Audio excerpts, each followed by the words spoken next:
Welcome to Development Hell.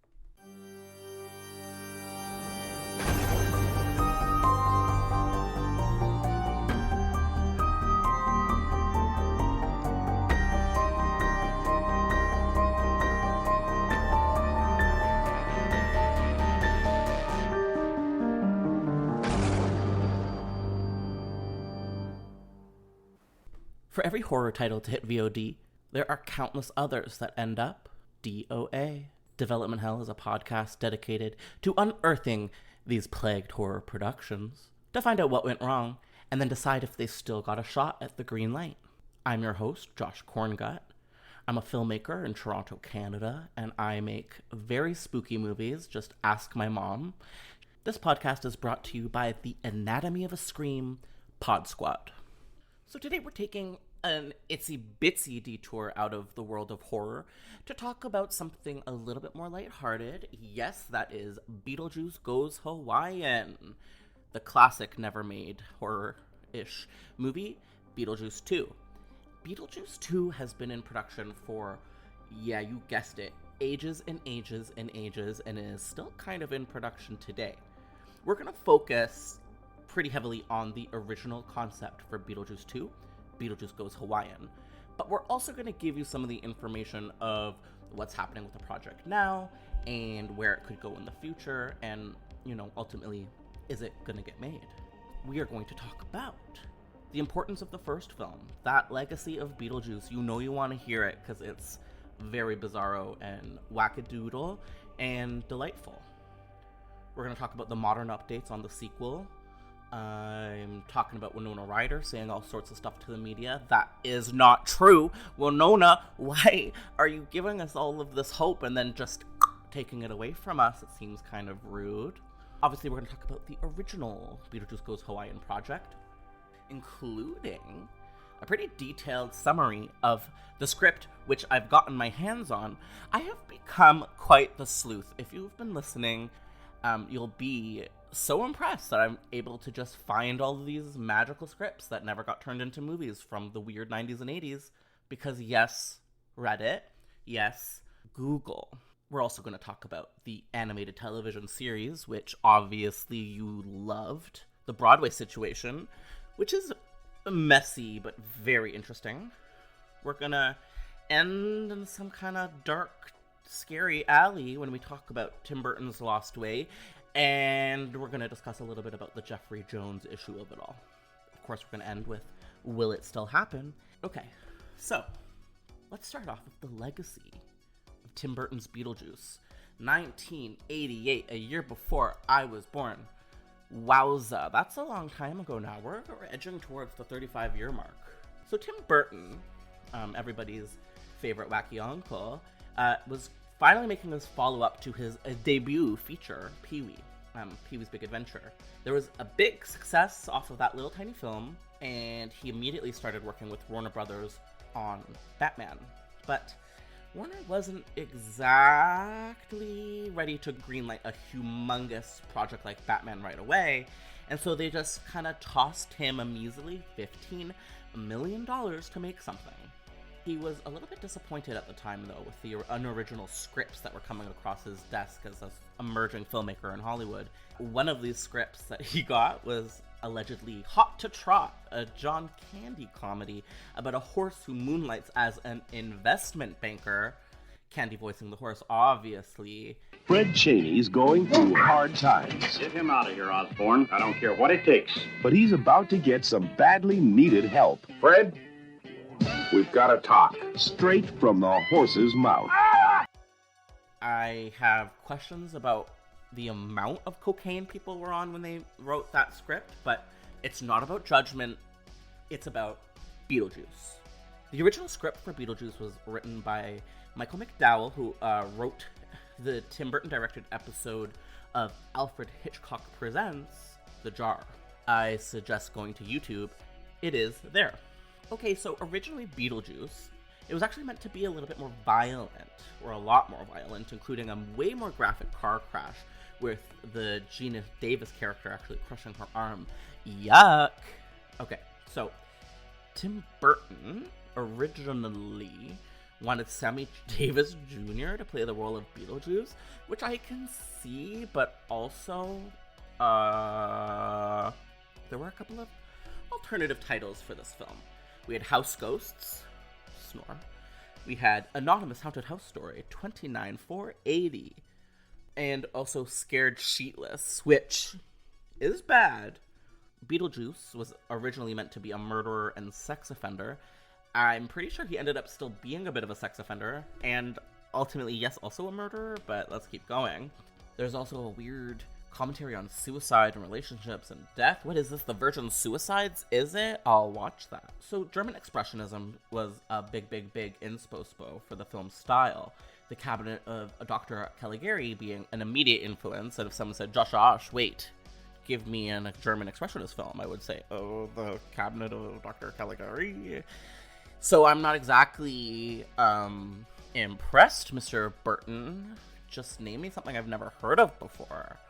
Was Nosferatu German Expressionist? I think it was. Burton was inspired by old horror movies, but through a comedic lens. So we're going to talk a little bit later when we get to Beetlejuice Goes Hawaiian about these bizarro dichotomies or parallels that Tim Burton likes to draw between two things that like really should not work together, i.e. like 1980s slapstick comedy and, you know, old horror movies. Salvador Dali inspired the clay desert scenes, and if you've seen the movie, you'll not be surprised by that, as they're very surreal. There are scary monsters, things are drip, droop, dropping all over the place. So Goth has a bit of a moral stance in this movie, and there's a push against modernism and trend. So we see the Dietz is destroying this house that's gorgeous and traditional and like very spooky ooky. I love it in the countryside.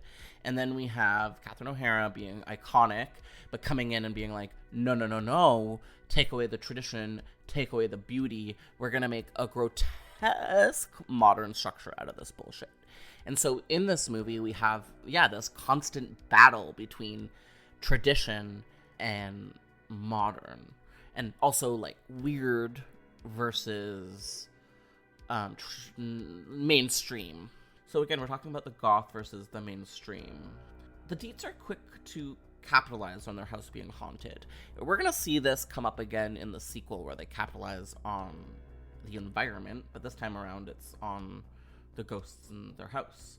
This leads to a pretty disturbing sequence later in the film with a seance that send the nearly decayed Adam and Barbara characters, we're talking about Gina Davis and Alec Baldwin, into the realm of the what I consider to be the hungry ghosts. Okay, pause. So my dearly beloved grandmama, who has passed, R.I.P., I love you, I miss you, was a Buddhist, and because I've always been a spooky ooky boo, she would lure me to like hang out and talk about Buddhism with some of the more spooky aspects of the religion. And there was one aspect that like always got me, which was the concept of the hungry ghosts. And the hungry ghosts were people that in their lifetime were like greedy motherfuckers who were not very nice and were like, give me your money and I'm gonna kill you. That kind of vibe.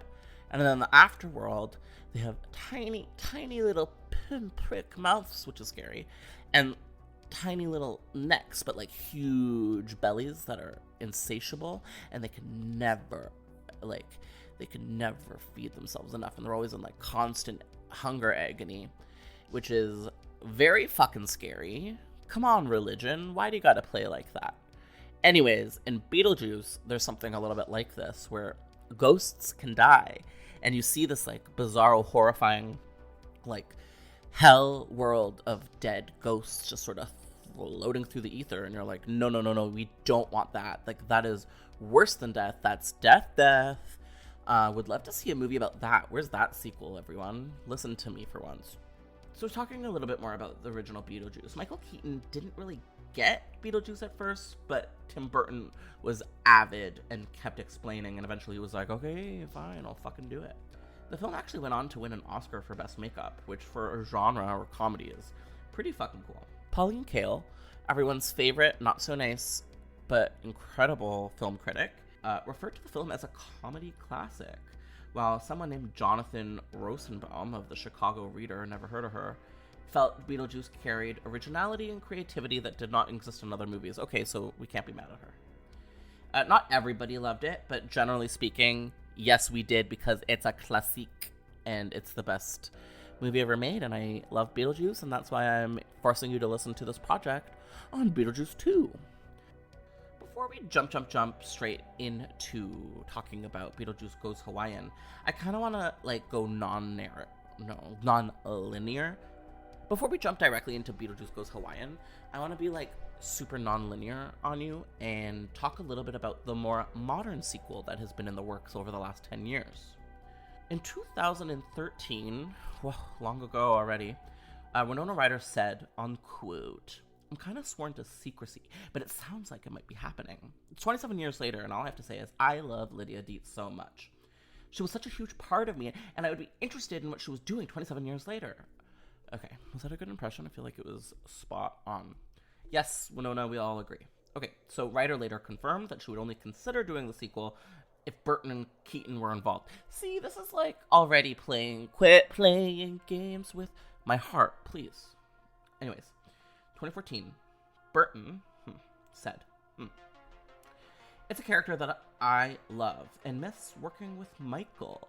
There's only one Beetlejuice, and we're working on a script, and I think it's probably closer than ever, and I'd love to work with him again." Okay, cute. In 2015, Grant Smith, who is a writer on this project that probably isn't going to happen, told Entertainment Weekly that the script was finished and Burton just needed to actually start filming by the end of the year. Didn't happen. 2020, nothing's happened. 2021, what's the tea? You want to hear all about a Beetlejuice Goes Hawaiian. I do too.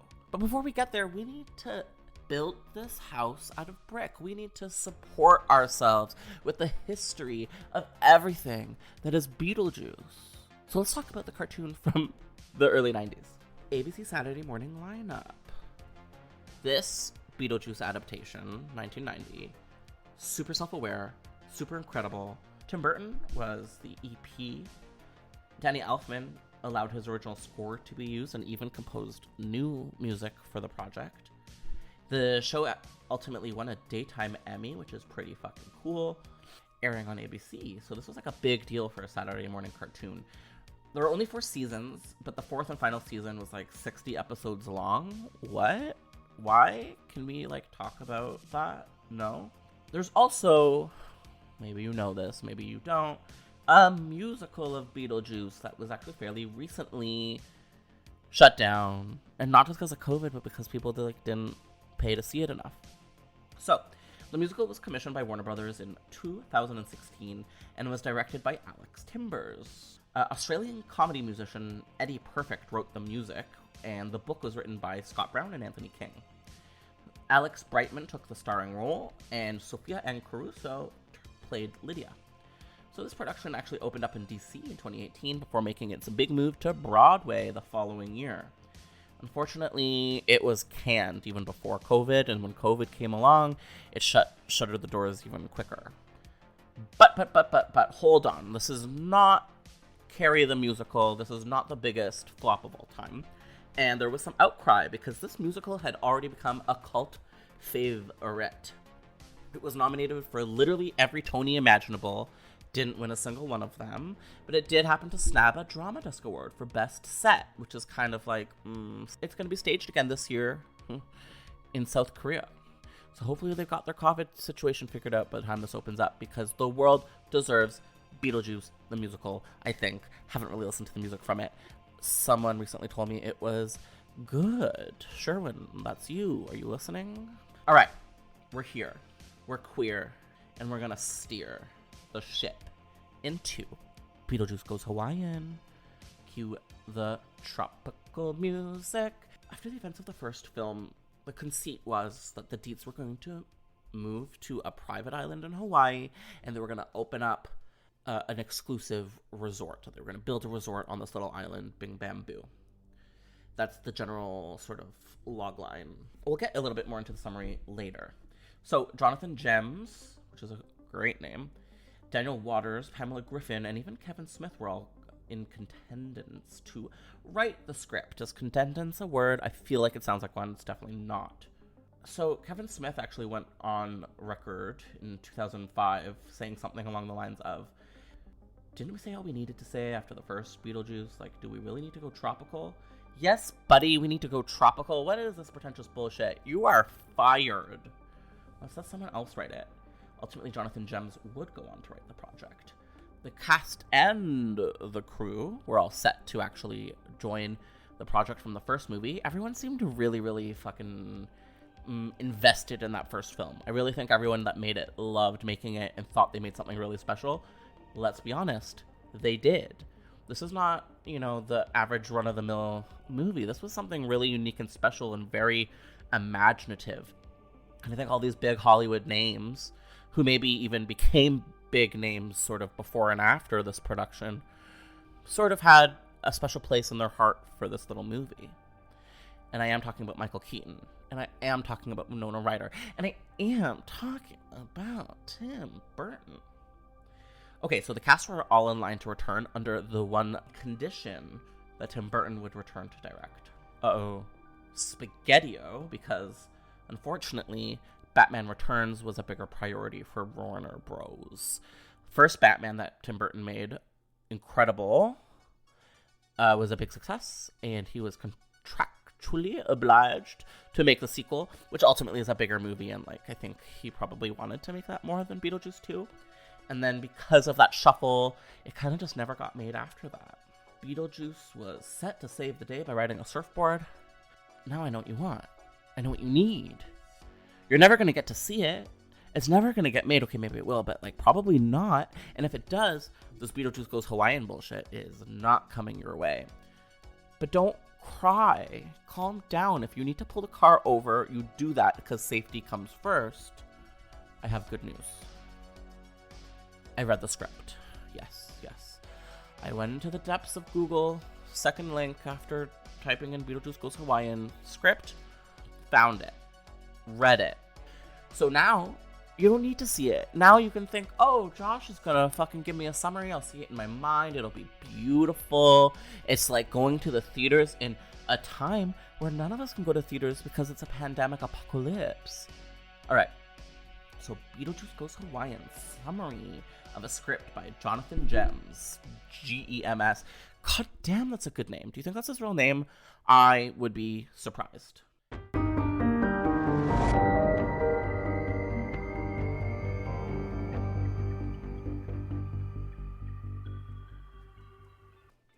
Beetlejuice Goes Hawaiian. So, the script opens up with Beetlejuice, who's been working as a janitor in a supermarket in hell post the events of the first film. He is dating a burn victim named Rita, and he's a really bad boyfriend, and it's really sad. He's not nice to her and kind of ignores her, and she's clearly in love with him, and you're you could do better than him, Rita. You're a burn victim. Get another sexy guy burn victim. But no, anyways, so he's a bad boyfriend, as he would be. This guy is clearly very abusive. Anywho's, so he's approached by 5 ghosts of unquote Hawaiian holy men, one of whom clearly died of leprosy, which is Uki. So they want his help as a bio-exorcist to get rid of some land developers that are building a resort on their island of Kanuka. So Beetlejuice declines the job because his license had been retracted after the events of the first film. Okay, so you guessed it, these developers are none other than the Dietz family. Yeah, so the Dietz have always been interested in real estate, as goes the events of the first film. So they're in Hawaii with this new development project on this little private island, and they want to make this spectacular new resort. But unfortunately, this is screwing with the flora and fauna of the island, leading to locals protesting. Now, yeah, the locals are depicted kind of terribly and disappointingly as stoners and typical surfer type characters, and I'm pretty sure the diversity element of the script is either lacking or confusing or offensive, so I'm not gonna get too deep into that stuff, but just kind of imagine it, that this Environmentalism is a big issue and theme here, which I think was kind of obvious, but is cute and kind of makes sense. Lydia is left with very little to do except for pine for a local surfer hunk, who scoffs at her father's capitalistic aggressions. And she kind of like teams up with him. She's like, yeah, daddy, I hate you, and we're not gonna support you building this thing here, and like the environment's important, but secretly I just like this dude because he's buff and cute. The holy men decide to put this curse on the island, which stops all the waves from crashing, and therefore tourism is halted because nobody can surf. And like, if nobody can surf, then they're gonna clear from the turf, if you know what I'm saying. Okay, you're freaking out. You're like, that's the worst case scenario. The tension is just too much to bear. Do not worry, because for some reason, Lydia has this like new singing ability. She is like in touch with her singing self and learns that she can like sing these ancient magical water hymns to bring back the waves. Sounds like cultural appropriation to me, but I couldn't tell you what culture. Maybe it is pulling from a real culture. I need to revisit Moana. So alas, the island is tormented by the ghosts of these 5 holy men, and Lydia thinks that her best bet is to summon the ghost with the most to save the day from these tropical spooks. So with the help of like a local shaman type, Lydia travels back into hell to meet Beetlejuice to make sure that he will sign a clause stating that he won't try to like sexually harass her, which is weird, but honestly necessary because he was weird with her in the first movie, and he continues to be weird with her in this movie, if I'm going to be honest with you. So she returns to hell, and he's like, okay, I've missed you, I love you, but I can't help you because I don't have my exorcism license. It's been redacted after you spoiled me in the first movie. So they go on this like cute little adventure through hell, and eventually get to some kind of bureaucratic building, and they convince someone to give him like a redacted license, but the gist is it's only for 3 days. So Beetlejuice can only go back to Earth for 3 days to get shit fixed. So hopefully that's enough. During all this, Lydia goes on a date with a head with feet. So that's weird. But ultimately, they come back to Earth. So once on the island, Beetlejuice disguises himself as a celeb photographer, and all the hip stoners and surfers think he's super cool, which obviously he is. Now, he's abusive, he's gross, but he's cool. And like weirdly hot. Sorry. So while this is all kind of happening and Beetlejuice is figuring out how to save the island, Lydia is still falling in love with a local named Chemo. Beetlejuice, not obsessed with this because he's still pining for teenager Lydia Gross, decides it is a good idea to turn a cactus into a hot chick. So that hot chick cactus, literally named Cactus, kind of funny, makes Chemo fall in love with her, leaving Lydia for himself. Seems a little roundabout, just kill Chemo if you're like a fucking demon, but you know what? I don't tell you how to do your job. You don't tell me how to podcast unless you have some good pointers, which I need. And of course, what does the script do next? It tries to capitalize on the Deo magic, that song used in the first film, the Harry Belafonte moment. And this time they do it with an uninspired live performance of the Harlem Shuffle.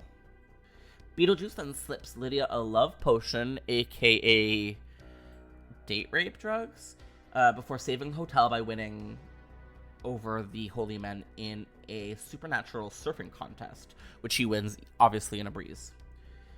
So in exchange for winning them the island, Beetlejuice actually gets to have a green card marriage arranged with the now in love with him Lydia, because that's his only way of staying on Earth. He found a loophole. If he marries a human, he can stay. I forgot to mention that earlier. Kind of important note. But Lydia's like, I'm in love with you. You gave me that weird potion. So like, no big deal, no big deal. Let's get married again. And just like the climax of the first film, they're about to have this hell wedding. That spooky dress hopefully is back. That red wedding dress, every goth girl's dream, and mine. But right before the shit goes down, Beetlejuice's mom shows up. What? Frees Lydia from the spell. Good. And all hell breaks loose from there. Beetlejuice gets very upset, tries to kill everyone again, kind of like in the first movie. And there's this, like, whole tropical island King Kong volcano chase moment that's actually kind of cool and, like, ridiculous. Oh, and I did. Okay, so I haven't mentioned, but that Otho is still around, like, being all fat and wacky. Gotta love it. And ultimately, he's the one that saves the day by saying, Beetlejuice, Beetlejuice, Beetlejuice, sending our beloved Grosso back to hell.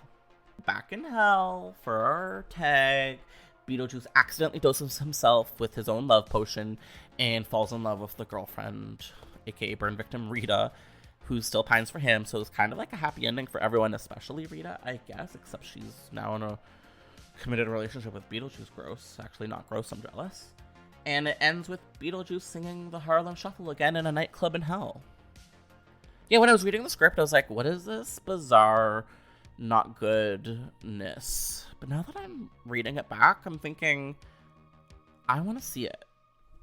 Before we get to the big kahuna, aka will this movie get made, I think I want to take one moment just to talk about Tim Burton in recent years. So I don't know how long it was ago because I don't do homework, but Tim Burton has gone on record saying some pretty crappy things about diverse casting in his films, and has gone on quote saying something very close to the lines of, you know, blaxploitation movies don't necessarily cast a number of white people, so why should my movies cast people of color? I don't think any smart person in the world needs to explain why diversity is important and why that is bullshit. But obviously our girl has gotten, I don't know, detached from reality, or maybe their true selves is coming out a little bit more than it should. And we're all very disappointed. I like to take solace in knowing that, you know, none of us have liked Tim Burton since Big Fish.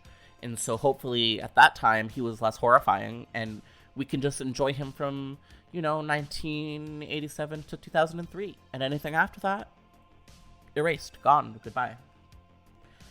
It's also worth noting that Jeffrey Jones, who plays the father in Beetlejuice and was probably likely to return for the same role in Beetlejuice 2, his name was Jeffrey Jones, and he'd been arrested for child pornography charges. And you can't really talk about the Beetlejuice story without at least mentioning this frighteningness. We don't support any of his work, I guess, from this point on.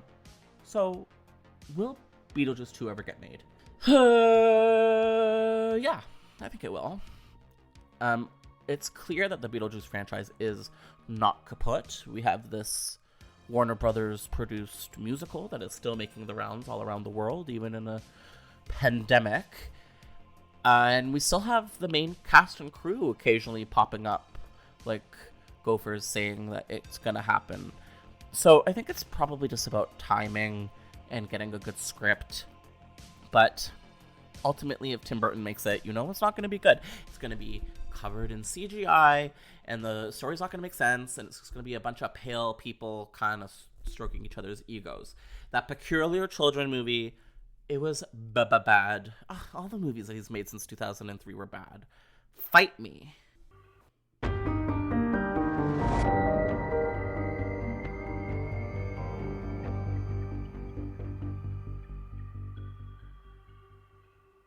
Okay, well, thank you for listening. And if you could do us a big favor of liking and subscribing to the Anatomy of a Scream Pod Squad anywhere that you listen to podcasts, leave a review, leave a little 5-star rating, and like us anywhere that we're on social. We are at Devil Hell Pod, at Development Hell Pod. We are there. Just type us in, engage with us. We are, we're bored. It's COVID. You know, we wanna say hi. All right, so we'll see you in another episode of Development Hell.